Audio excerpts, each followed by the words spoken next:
உலகத்தில் எவ்வளோ பேர் இருந்தாலும் அம்மா அப்பா கொடுக்குற நம்பிக்கை யாருமே கொடுக்க முடியாதுல்ல. வாய்ப்பே இல்லை. அது இன்றைக்கி கூட வந்து நிறையா சண்டை போடுவோம். டேபிளில் உட்காந்துட்டு எங்கள் அப்பா அம்மாவோட எக்கச்சக்கமாக சண்டை போடுவேன். கருத்து வேறுபாடு நிறையா இருக்கும். சண்டை போடும்போது எல்லாம் சண்டையெல்லாம் முடிச்சதுக்கப்புறமா சொல்கிறேன். அவங்க சொல்லுவாங்க, நான் பண்ண இதை என்ன நீ பண்ணுவியா அப்படின்னு.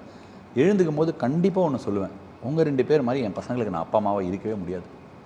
என்ன ஆனாலும் என்னால் முடியாது. ஏன்னா அது வந்து ஒரு தியாகம்.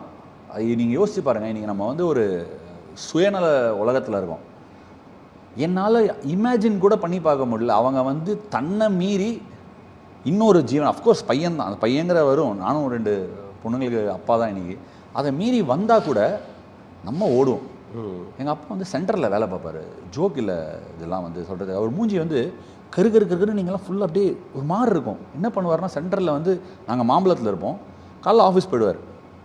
ஆஃபீஸ் போயிட்டு அங்கேருந்து 30 கிலோமீட்டர் பைக்கில் போவார். டிட்டர்னு ஓட்டின்னு போவார்.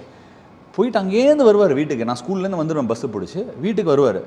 வந்துட்டு திருப்பி 12 மணிக்கு என்னை செலெக்ஷன் கூப்பிட்டு போய் விடுவார். விட்டுட்டு அப்படியே ஆஃபீஸ் போயிடுவார். திருப்பி ஆஃபீஸ்லேருந்து அந்த செலெக்ஷனில் வந்து நின்று பார்த்துட்டு 3 மணிக்கு செலெக்ஷன் முடிஞ்சோடனே திருப்பி ஆஃபீஸ் போயிடுவார். நாங்கள் பேக் வச்சுட்டு வந்து திருப்பி வந்து அங்கேருந்து வீட்டுக்கு கூப்பிட்டு வருவார்.